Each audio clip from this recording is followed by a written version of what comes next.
नमस्कार। सरकारी कर्मचारियों और पेंशन धारकों के लिए इस विशेष समाचार बुलेटिन में आपका हार्दिक स्वागत है। आज हम आपके लिए कुछ ऐसी खबरें लेकर आए हैं जिनका आपकी वित्तीय सुरक्षा और भविष्य पर सीधा असर पड़ता है। ये वे खबरें हैं जिनका आप लंबे समय से इंतजार कर रहे थे। एक एक करके हम हर महत्वपूर्ण अपडेट पर विस्तार से चर्चा करेंगे और जानेंगे कि इन घोषणाओं का आपके जीवन पर क्या प्रभाव पड़ेगा। EPS 95, पेंशन, वृद्धि, इंतजार, उम्मीदें और अनिश्चितता। सबसे पहले हम उस ज्वलंत मुद्दे पर बात करेंगे जो देश के लगभग 65 लाख से अधिक EPS 95 पेंशन धारकों के दिल और दिमाग पर छाया हुआ है। हर पेंशन धारक के मन में एक ही सवाल है, हमारी पेंशन में वृद्धि कब होगी? यह सवाल इसलिए भी महत्वपूर्ण है क्योंकि वर्तमान में न्यूनतम पेंशन केवल 1000 रुपये है।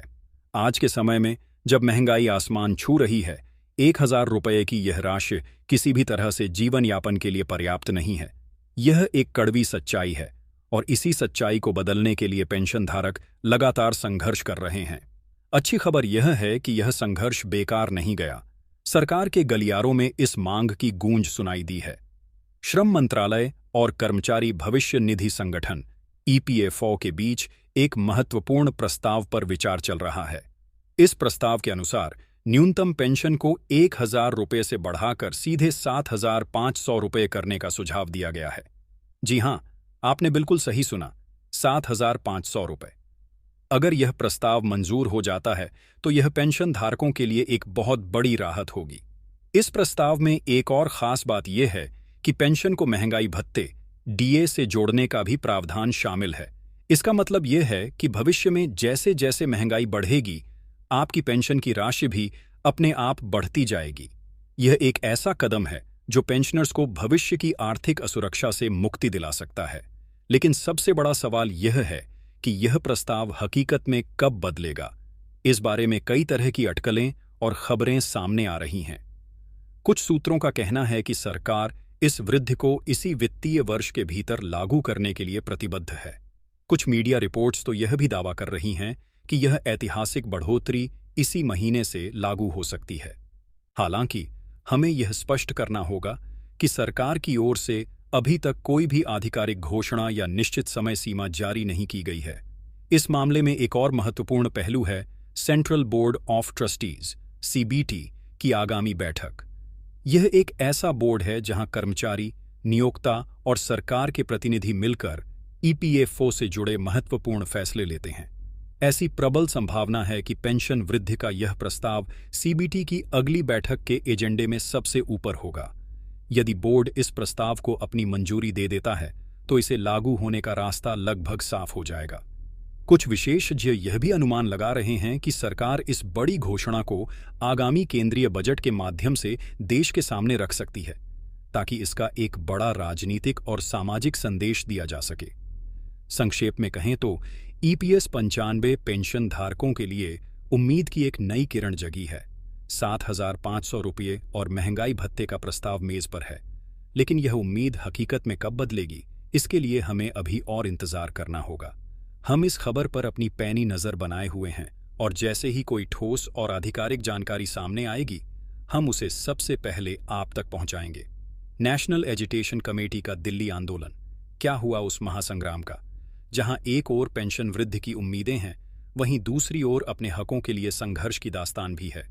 EPS 95 national agitation committee NIC, जिसके राष्ट्रीय अध्यक्ष कमांडर अशोक रावत जी हैं, ने पेंशन धारकों की मांगों को लेकर एक बड़े आंदोलन का ऐलान किया था। ये आंदोलन दिल्ली के ऐतिहासिक जंतर मंतर पर 4 और 5 अगस्त को एक विशाल धरना प्रदर्शन के रूप में होना था। इस खबर ने पूरे देश के पेंशन धारकों में एक नया जोश भर दिया था।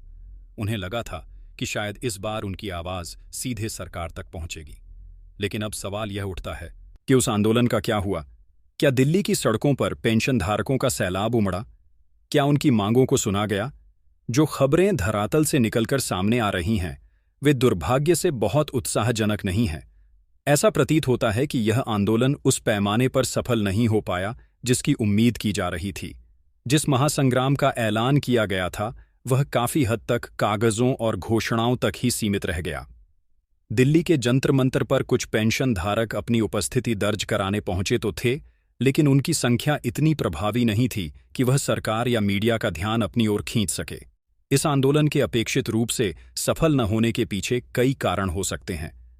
कुछ लोगों का मानना है कि देश के विभिन्न कोनों से पेंशनधारकों को दिल्ली तक लाना एक बड़ी चुनौती थी, जिसमें शायद संगठन पूरी तरह सफल नहीं हो पाया। वहीं कुछ का यह भी कहना है कि प्रशासनिक बाधाओं और अनुमति की प्रक्रियाओं ने भी इस आंदोलन की हवा निकालने का काम किया। नतीजा यह हुआ कि आंदोलन का कोई खास असर देखने को नहीं मिला।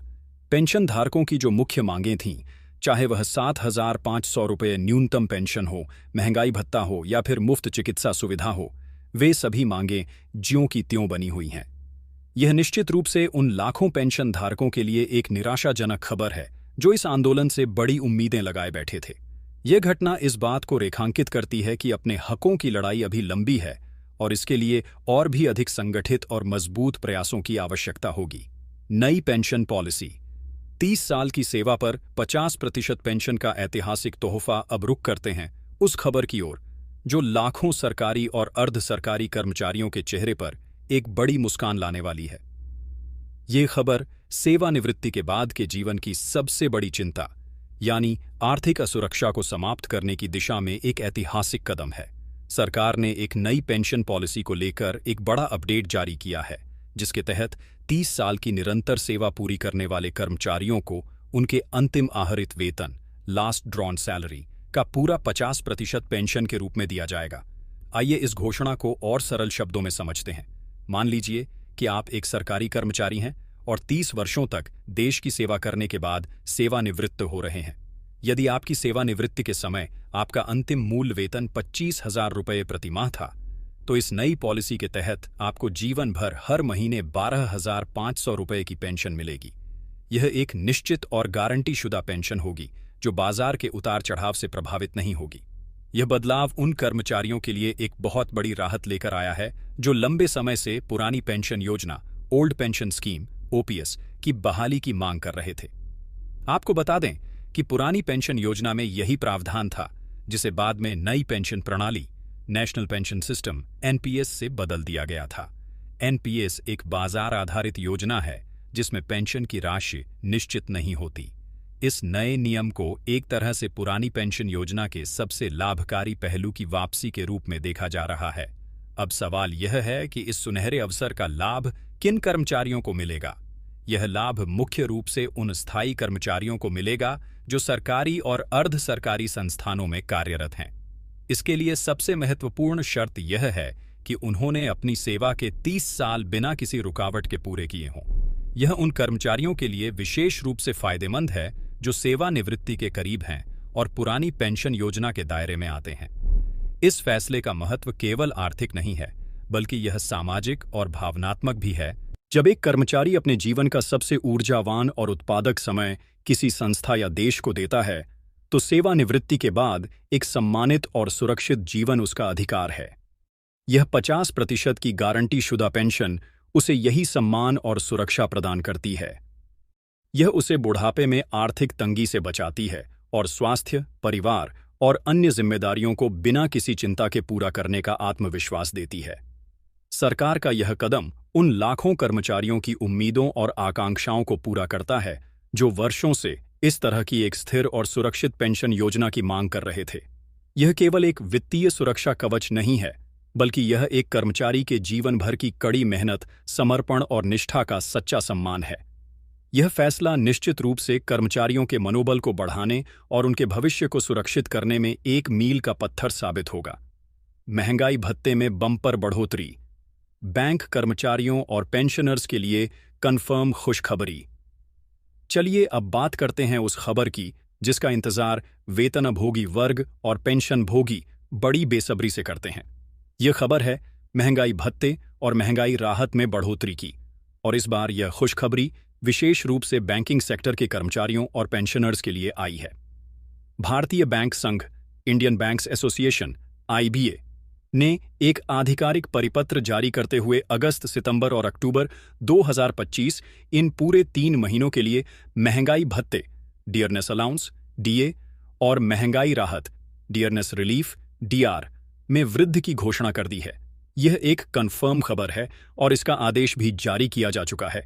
इस फैसले से देश के लाखों बैंक कर्मचारी और सेवानिवृत्त पेंशनभोगी सीधे तौर पर लाभान्वित होंगे और उनकी मासिक आय में बढ़ोतरी देखने को मिलेगी। आइए अब इस बढ़ोतरी के तकनीकी पहलुओं को समझते हैं। आईबीए ने यह स्पष्ट किया है कि यह बढ़ोतरी दो अलग अलग वेतन समझौतों के तहत काम कर रहे कर्मचारियों और पेंशनर्स के लिए अलग अलग होगी। सबसे पहले बात करते हैं उन कर्मचारियों की जो 12वें द्विपक्षीय समझौते 12th बाईपार्टाइट सेटलमेंट और 9वें संयुक्त नोट 9th जॉइंट नोट के अंतर्गत आते हैं।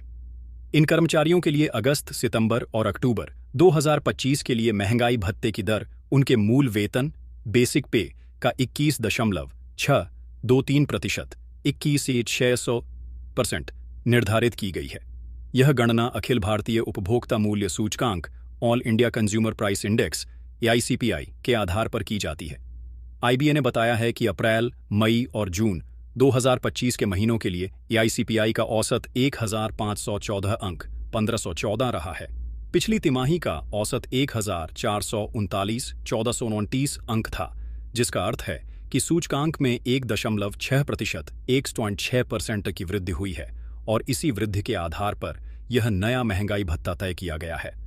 अब बात करते हैं उन कर्मचारियों और पेंशनर्स की जो 11वें द्विपक्षीय समझौते 11th बाईपार्टाइट सेटलमेंट और 8वें संयुक्त नोट 8 जॉइंट नोट के दायरे में आते हैं। इन सभी कर्मचारियों और पेंशन भोगियों के लिए महंगाई भत्ते और महंगाई राहत की दर को संशोधित किया गया है और उन्हें अब उनके मूल वेतन या मूल पेंशन का 54.957% 54.970% महंगाई भत्ते राहत के रूप में मिलेगा। यह एक महत्वपूर्ण वृद्धि है और इसका सीधा असर इन कर्मचारियों की टेक होम सैलरी और पेंशनर्स की मासिक पेंशन पर पड़ेगा। भारतीय बैंक संघ ने यह भी स्पष्ट किया है कि गणना करते समय दशमलव के बाद तीसरे अंक को नजरअंदाज किया जाएगा।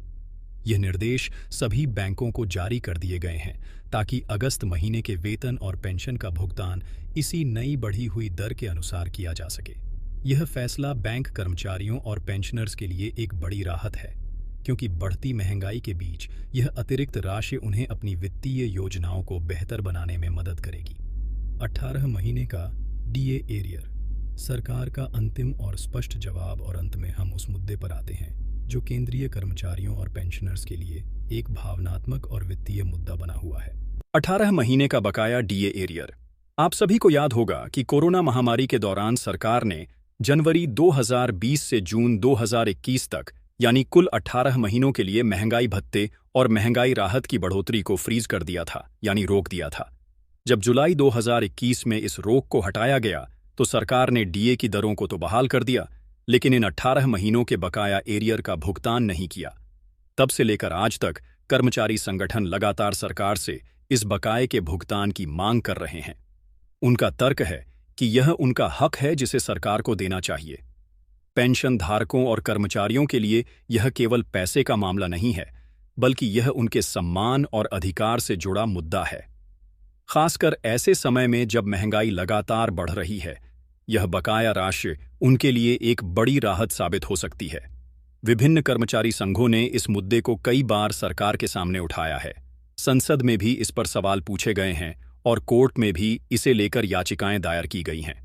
हर बार सरकार की तरफ से कोई न कोई आश्वासन या बयान आता रहा है, लेकिन कोई ठोस फैसला नहीं हुआ। हाल ही में इस मुद्दे पर सरकार ने अपना अंतिम और स्पष्ट जवाब दिया है। वित्त मंत्रालय के सूत्रों और वरिष्ठ अधिकारियों के बयानों से यह साफ हो गया है कि सरकार 18 महीने के बकाया डीए एरियर का भुगतान नहीं करेगी। सरकार ने अपने फैसले के पीछे कुछ प्रमुख कारण बताए हैं। पहला और सबसे महत्वपूर्ण कारण यह है कि कोरोना महामारी के दौरान सरकार को भारी वित्तीय संकट का सामना करना पड़ा था। सरकार का कहना है कि उस समय डीए एरियर का भुगतान करने के लिए उसके पास पर्याप्त धनराशि नहीं थी। अगर उस समय भुगतान किया जाता तो इससे सरकार की वित्तीय स्थिति और बिगड़ सकती थी, जिससे अन्य विकास कार्यों और सामाजिक कल्याण योजनाओं पर नकारात्मक प्रभाव पड़ सकता था। सरकार ने यह भी तर्क दिया है कि यह फैसला सार्वजनिक हित में लिया गया था। महामारी के दौरान सरकार का ध्यान स्वास्थ्य सेवाओं और जरूरतमंद लोगों को सहायता प्रदान करने पर केंद्रित था। डीए एरियर को रोककर बचाई गई राशि का उपयोग इन्हीं महत्वपूर्ण कार्यों में किया गया। सरकार का कहना है कि यह एक वन टाइम निर्णय था जो उस विशेष परिस्थिति के लिए लिया गया था और अब इसे पूर्ववत नहीं किया जा सकता। यह निश्चित रूप से उन लाखों कर्मचारियों और पेंशनर्स के लिए एक निराशाजनक खबर है जो लंबे समय से इस पैसे के मिलने की उम्मीद लगाए बैठे थे। सरकार का यह स्पष्ट जवाब इस उम्मीद पर पूर्ण विराम लगाता है। अब कर्मचारी संगठनों के पास इस मुद्दे को आगे बढ़ाने के लिए सीमित विकल्प बचे हैं। यह फैसला बताता है कि सरकार अपने रुख पर अडिग है और इस मामले में किसी भी तरह का बदलाव होने की संभावना न के बराबर है। यह खबर उन सभी लोगों के लिए महत्वपूर्ण है जो इस मुद्दे से सीधे तौर पर जुड़े हैं। हमें यह समझना होगा कि सरकार ने यह फैसला भले ही कठिन परिस्थितियों में लिया हो, लेकिन इसका सीधा असर कर्मचारियों और पेंशनर्स की वित्तीय स्थिति पर पड़ता है। यह उनके लिए एक बड़ा झटका है क्योंकि वे इस राशि को अपनी भविष्य की योजनाओं में शामिल कर चुके थे। यह हमारी जिम्मेदारी है कि हम आपको हर खबर की सही और सटीक जानकारी दें। यह स्पष्ट है कि 18 महीने के डीए एरियर की उम्मीद अब खत्म हो चुकी है। सरकार ने इस पर अपना अंतिम फैसला सुना दिया है। आज के इस विशेष समाचार बुलेटिन में हमने आपके लिए उन सभी महत्वपूर्ण खबरों का विश्लेषण किया है जो आपके जीवन और भविष्य पर सीधा प्रभाव डालती हैं। हमने ईपीएस 95 पेंशन धारकों के लिए न्यूनतम पेंशन को 7,500 रुपये करने के प्रस्ताव पर बात की, जो उम्मीद की एक नई किरण जगाता है। हालांकि हमें अभी भी आधिकारिक घोषणा का इंतजार है। हमने नेशनल एजुकेशन कमेटी के दिल्ली आंदोलन के परिणामों पर भी चर्चा की, जो दुर्भाग्य से अपेक्षा के अनुरूप सफल नहीं हो पाया। यह हमें याद दिलाता है कि संघर्ष अभी बाकी है। इसके बाद हमने 30 साल की सेवा पूरी करने वाले कर्मचारियों के लिए 50% पेंशन की नई पॉलिसी पर प्रकाश डाला, जो सेवानिवृत्ति के बाद एक सुरक्षित और सम्मानजनक जीवन सुनिश्चित करती है। यह एक ऐतिहासिक फैसला है जो कर्मचारियों के मनोबल को बढ़ाएगा। हमने बैंक कर्मचारियों और पेंशनर्स के लिए महंगाई भत्ते में बम्पर बढ़ोतरी की पुष्टि की, जिससे उनकी मासिक आय में वृद्धि होगी। और अंत में हमने 18 महीने के डीए एरियर पर सरकार के अंतिम और स्पष्ट जवाब का विश्लेषण किया, जिसने इस उम्मीद पर पूर्ण विराम लगा दिया है। ये सभी खबरें हमें दिखाती हैं कि कर्मचारियों और पेंशन धारकों के लिए भविष्य में कई उतार चढ़ाव आने वाले हैं। कुछ घोषणाएं राहत देने वाली हैं तो कुछ निराशाजनक। यह हमारा कर्तव्य है कि हम आपको हर खबर से सही और सटीक रूप से अवगत कराते रहें। यदि आप हमारे साथ पहली बार जुड़े हैं तो चैनल को सब्सक्राइब करना न भूलें और इस वीडियो को लाइक करके अपने सभी साथियों के साथ साझा अवश्य करें, ताकि वे भी इन महत्वपूर्ण अपडेट्स से अवगत हो सकें। हम भविष्य में भी आपके लिए ऐसी ही उपयोगी और महत्वपूर्ण जानकारी लाते रहेंगे। देखते रहिए और जुड़े रहिए। धन्यवाद।